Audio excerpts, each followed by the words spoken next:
If you're planning a trip to Budapest and you want a simple plan you can actually follow, this video will walk you through the best things to see and do in 3 days. It's clear, practical, and designed to help you enjoy the city without feeling overwhelmed. Let's get started.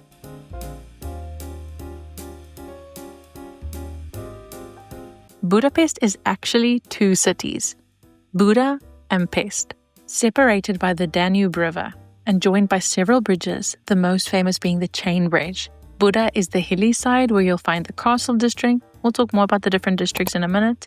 Fisherman's Bastion, and some of the best city views. Pest is flat and full of life with shops, cafes, and landmarks like the Parliament and the Basilica.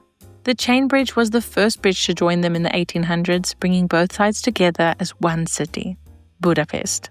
As for the city's layout, Budapest is divided into 23 districts. The most important ones for us are District 5, which is the city centre on the Pest side and home to the Parliament, St. Stephen's Basilica, and the River Promenade. District 6 includes Andrassy Avenue, the Opera House, and designer shops. District 7 is the Jewish quarter, vibrant, full of bars, street art, and history. District 1, which is the Castle District, on the Buda side has the Fisherman's Bastion, Buda Castle, and cobblestone streets. These are the main ones to focus on if you're a tourist. Others like District 8 and 9 are more local with cool cafes and museums, while District 13 is a beautiful, elegant residential area. They have a different currency there called the Hungarian forint, HUF, or like we like to call it in our house, HUF. Most menus and prices are listed in HUF, most times with the euro amount below. If you need to draw money from the ATM, check the exchange rate carefully because at the airport, it was very expensive. Definitely consider using Revolut. We have a whole video explaining what that means and how this can help you when traveling in Europe. As of now, 400 HUF is €1. The prices surprised us a bit. We were under the impression that Budapest was cheap and some things like accommodation were, but restaurants were pricier than we expected. From the airport, there's a bus called the 100E. You can buy tickets at the airport or download them from the Budapest Go app, which is a great idea because the same app works for all public transport, buses, trams, metros, and shows routes, schedules, and ticket options. Once you buy your ticket, you have to validate it, otherwise it doesn't show that you've used it. Outside trams, there's a scanner code, and inside the bus there's one too. If you don't validate, you can get fined. Unfortunately, this happened to us on the trams. We got confused and thought there would be a scanner inside, like the bus, but there wasn't. The inspector came, saw we hadn't scanned, and fined us €30 on the spot. We saw inspectors on multiple trams, so make sure to validate your tickets properly. After taking the bus from the airport, we stopped one stop before Deák Ferenc tér, tér means square, at Astoria, which is where we stayed. If you're not going directly to your accommodation, Deák Ferenc tér is a great place to get off to start exploring. It took around 30 to 35 minutes to get there from the airport. If you don't have the app, you can buy tickets where you board on the bus, but it's slightly cheaper on the app. As you leave the terminal, you go out the doors to the right and there's a board that says 100E, just a 1 or 2 minute walk. We didn't wait long in the queue, but the bus comes every 5 to 7 minutes, so it's seamless and well organized. The public transport was fantastic. There are buses, trams, metros, and yellow taxis, which we found a bit expensive. But there are companies like Uber and Bolt, which is just a budget-friendly version of Uber. They also operate in Budapest. Budapest metro system is easy to use. The yellow M1 line runs under Andrassy Avenue from the city centre to Hero Square, perfect for sightseeing. The red M2 line connects Buda and Pest, stopping near Deák Ferenc tér and Kossuth Lajos for the Parliament. The blue M3 line runs north-south across the city, great for reaching the airport bus and main train stations. The green M4 line is the newest and fully accessible, connecting Calvin tér and the Buda side. When taking the metro, keep in mind that the escalators are very steep, long, and move quickly, which we found slightly terrifying since we have vertigo. Some newer stations like those on M4 line have elevators and stairs, but most of the older stations only have these long escalators. For trams, the most scenic is Tram 2, which runs along the Pest riverbank. It passes the Parliament, Chain Bridge, Buda Castle across the river, and the Central Market Hall, making it a perfect budget-friendly sightseeing route.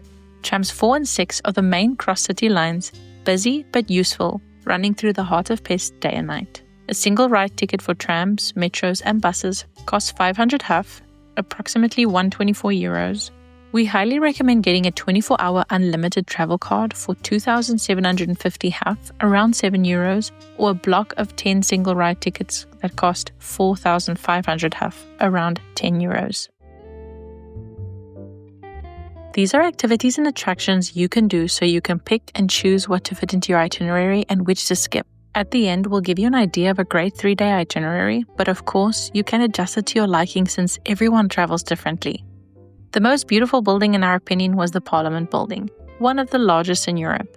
It's especially stunning at night from the outside and the best views from the riverboat. We booked the river cruise ahead of time on Get Your Guide. The one we booked included a free glass of Prosecco, which was delicious. We went in the evening, and since it was late October, it was already dark by 5:30. So that's the time we booked to see the Parliament and the Chain Bridge all lit up. The cruise left right on time, so make sure to arrive early to collect your tickets. We'll explain what that means in a sec. It wasn't too cold on the boat. We wore coats, but nothing heavy. If you're on a budget, earlier slots can be cheaper, starting from around €8. We paid €17 for the evening ride, and it takes 50 minutes. Alternatively, as I mentioned previously, Tram 2 goes right by the river and passes by many of the same landmarks, so it's a great low-cost option. If you're interested, you can also visit the inside of the Parliament. There are guided tours that take you through its gold line halls and the crown jewels. We didn't have time to do this, unfortunately, but it's definitely worth considering. The Basilica is the most beautiful one we have ever seen. It's dedicated to Hungary's first king, Saint Stephen, and inside you'll find his mummified right hand on display. The entrance is stunning and the details are phenomenal. This is one place you absolutely can't miss. For the main church hall, tickets cost €8, and there are options to visit the panoramic terrace, which is what we did, or join a guided tour. To reach the terrace, there are about 360 steps. But there's also an elevator. The first elevator takes you halfway up, and it only fits 6 people, and the second one, all the way to the top, only fits 4 people. If it's busy, taking the steps can actually be faster. The view is incredible. You can walk all around the terrace, giving you a nice 360 view. Now, when you book tickets for attractions like the Basilica or the riverboat online, specifically Get Your Guide, you often have to print them or exchange your voucher for a physical ticket before entry. The Basilica ticket office is across the road, and the one for the boat is a light yellow building right by the dock. It's not a big inconvenience, but keep in mind it adds some waiting time. We went in late October, so there weren't many crowds, but in busier seasons, plan ahead. Many attractions still use older systems that can't scan third-party digital codes. So Get Your Guide and similar sites give you digital vouchers instead of the actual entry ticket. However, the reason we still recommend Get Your Guide is because it has free cancellation up to 24 hours. Plus, you can have all of your tickets in the same place. We've added the links to buy tickets to all of the places we mentioned in the description, so definitely go check that out. The Hungarian Opera House on Andrassy Avenue is a masterpiece of neo-Renaissance architecture. It's smaller than some of Europe's grandest opera houses, but definitely beautiful. You can take guided tours during the day or attend a performance at night. We didn't go inside, but did visit the main foyer, which was stunning. We saw some pictures of the inside and it looks out of this world, similar to the Vienna Opera House. Right across from it is the Opera metro station, which is absolutely beautiful. The platform is tiled with vintage design. It honestly looks like something out of Harry Potter. We were also surprised by how clean and well kept all the metro stations were. Another thing we did was visit the University Library, one of the oldest and most beautiful in Budapest. The staff were extremely kind and spoke great English. In fact, we found English widely spoken throughout the city, so no worries if you don't speak Hungarian. The library itself is gorgeous, and you can walk through it with an audio guide on a tablet, only available in English and in Hungarian, by the way, right among the students as they're studying. It's quite funny, but they don't seem to mind. Now, across the river in Buda, Fisherman's Bastion looks like something from a fairy tale with its towers and terraces overlooking the Danube. It was built in the late 1800s as a decorative lookout, not a fortress, and gives one of the most iconic views of the Parliament. The upper terraces have a small fee, but most of it is free to explore. To get up there, the Budavari funicular runs from the Chain Bridge in Clark Adams Square to Buda Castle Hill. It's short, only 95 seconds, and runs every 5 to 10 minutes. It costs approximately €12 for adults and €6 for children. Budapest also has a rich Jewish heritage. The Jewish quarter is home to active synagogues like the Doheny Street Synagogue, the largest in Europe. Inside, you'll find the Jewish Museum and the Holocaust Memorial shaped like a weeping willow engraved with victims' names. It's absolutely beautiful and worth seeing. We highly suggest booking a table at the restaurants you want to visit in advance, even during the week as they fill up quickly, even in shoulder season. At New York Cafe, housed by the famous Anantara New York Palace Budapest Hotel since 1894. Not all sections are always open, so if it looks like there are tables available, there might not be. You can book directly on their website though. The architecture is inspired by the Haussmann style in Paris, which we'll see a lot in Budapest thanks to Count Gyula Andrássy, who brought Parisian-style boulevards and buildings to the city. We had goulash soup. It's a hearty, paprika-based soup made with beef, potatoes, carrots, onions, and sometimes small pasta called cipetke, and sour cabbage soup with spiced sausage that tasted similar to chorizo. Rich, warm, and delicious. For dessert, we tried the bread pudding, which wasn't our favorite, but the meringue on top was great. Overall, this restaurant is a must. The decor is breathtaking, and there was even a pianist and violinist playing nearby, which really added to the vibe. Keep in mind, when making a reservation, you have to spend at least €30 per person for dinner. Time Out Market Budapest is also worth visiting for the vibe. They have locations all over the world in Barcelona, Porto, New York, Cape Town, but we found it a bit expensive for that kind of concept without table service. Still, the food quality was great. There was food from all over the world, but we wanted typical Hungarian food, so we chose Canteen by prettiest.